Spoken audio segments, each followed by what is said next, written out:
3, 2, 1. It may not look like much, but this is where track cycling in Africa took a significant step forward. Host South Africa dominated the inaugural African Continental Track Championships, but that was expected, given little more than a handful of other African riders competed. But with 9 African countries in attendance overall, organisers hope this is just the starting point. We tried it in 2001, but there was no continuity. Now there's a stated objective to formally develop the track discipline in Africa. So these are the African Continental Track Cycling Championships. And the idea is that we will grow it year on year, and it will become as big as road within the next 2 to 3, say 5 years. It's a huge pool of talent, and there's no reason why they cannot be excelling on the track as well. Track cycling in Africa faces a number of obstacles.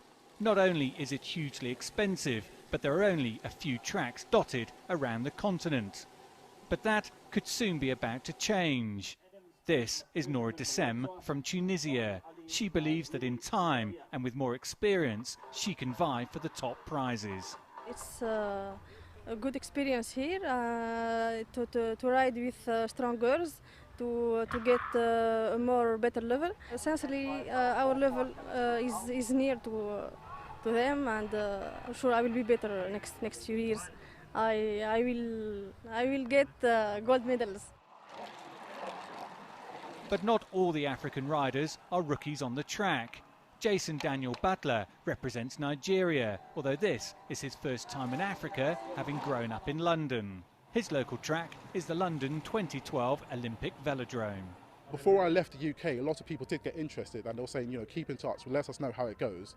And so when I go back, you know, everyone's going to want to know about my story. There's a lot of African riders in the UK that were also born in the UK, but they could sort of follow my footsteps and maybe train hard to come here next year. Although this may look like just an extension of a South Africa Track Championships, the organisers are confident that will soon change and that track cycling on the continent has a bright future. We want to globalize the sport, and therefore maybe not for this Olympics, but definitely for 2020 there should be more than just South Africa competing at the Olympics in the track discipline, and that is our duty, to get as many other nations up to the level and beyond South Africa. I believe there's no reason why South Africa should always be the benchmark. If we get the other nations active, there's no reason why they can even be better than South Africa. Most of the African riders will be on more familiar ground in February when they return to South Africa for the African Road Championships. For that event, more than 30 African countries are expected to compete. Organisers hope it won't be long before track cycling has similar representation. Dan Williams, CCTV, Pietermaritzburg, South Africa.